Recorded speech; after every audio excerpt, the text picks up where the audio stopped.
大家好，夏天阳光明媚，正是拍摄户外写真的绝佳时期。但户外的光线呢，通常又比较硬朗，很难营造出柔美梦幻的效果。那怎么才能打造清新、氧气感十足的户外写真呢？这一组照片是在下午4点到6点之间拍摄的，因为在大部分地区白天的太阳位于头顶，光线强烈，而黄金时刻的太阳则是斜照射在地球上的，因此这个时候的光线更加柔和，不会出现顶光、明暗特别强烈的效果。在拍摄中呢 ，Room 也用到了白柔滤镜来增加图像的明度，降低对比度，所以原片就已经有了柔美梦幻的效果。光线和光位当然也非常重要，照片用了逆光位，让人物有轮廓光，但这部分恰恰又是比较难以通过语言文字就能准确传达的。就像诗人罗伯特·弗罗斯特说过，诗歌不可译，诗的美会在翻译中丢失，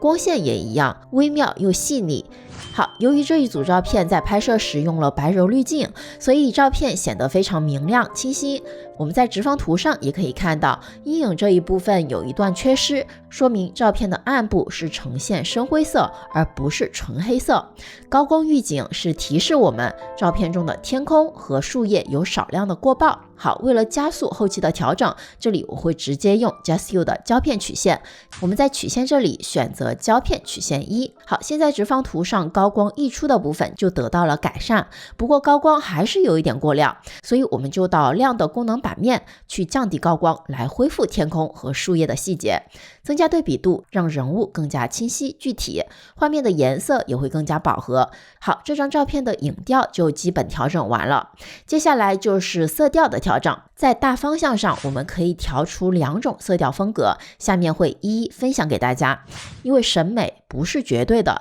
调色也不是绝对的，它会随着你的生活境遇、此刻的心态、眼界所改变，所以我真心的希望在每次的视频中都能够带给大家更多的启发。好，2种风格都很简单，我们从夏日清爽一点的色调开始。好，我们看到画面中有大量的绿色，也就是说整个环境色主要都是由绿色构成的。我们可以先到校准去调整绿色，大家看，如果将绿色向左边调整，绿色就会偏黄，不是我们想要的清新凉爽的效果，所以这里我们就将滑块向右调整，就能得到偏冷的蓝绿色。好，接下来到混色器，照片应该以人物为中心，大家可以试想一下，如果环境色绿色的饱和度过高，那么就会喧宾夺主，抢占人物的视觉注意力。在色彩学中，饱和度对比是一种常用的手法，所以这里我们就降低绿色的饱和度，让环境在视觉上退居次要，凸显人物主体。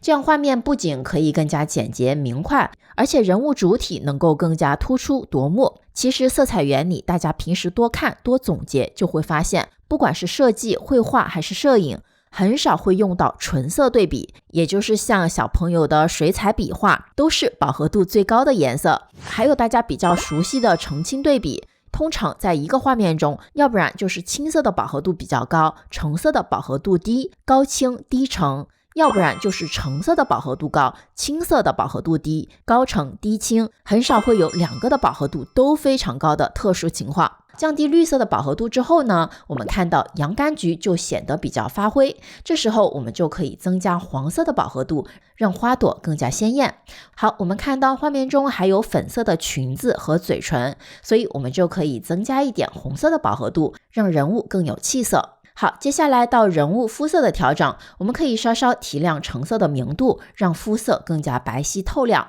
接下来到颜色分级，高光里加入暖色，让阳光稍稍偏暖。为了让画面保持清新舒爽呢，我们可以在阴影里加入冷色蓝色。好，整体调整之后，放大照片就可以发现，包包里的洋甘菊经过前面的调整后呢，会有一些发灰，所以我们就可以做进一步的调整，到蒙版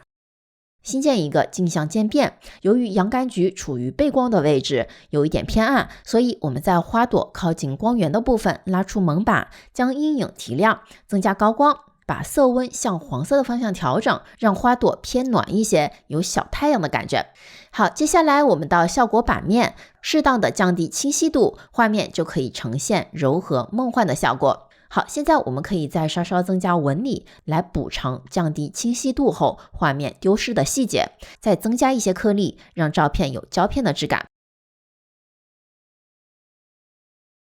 好，最后一步，我们到细节增加锐化值，然后按住 Alt 拖拉蒙版，直到出现人物的大轮廓，再增加细节即可。好，这就是夏日比较清新柔和的色彩风格。刚刚我们提到了 Vivian Moke， 那么我们就顺便试一试它常用的暖色调，让照片呈现温馨浪漫的感觉。好，将调好的冷色转为暖色调，操作其实非常简单。我们到白平衡，将滑块向右调整。好，现在我们看到画面偏洋红色，对不对？那我们就把色调向绿色的方向调一点，来抵消洋红色。前面我们在校准中调整了绿色，那现在我们就需要重置。有一个快捷还原的小技巧分享给大家，打开校准，按住 Alt， 点击复位校准，所有的设置就被还原了。我们还是按住 Alt， 复位混色器，将绿色的色相向黄色的方向调整。好，大家看，现在画面的黄色饱和度太高，对不对？像之前我们讲过的，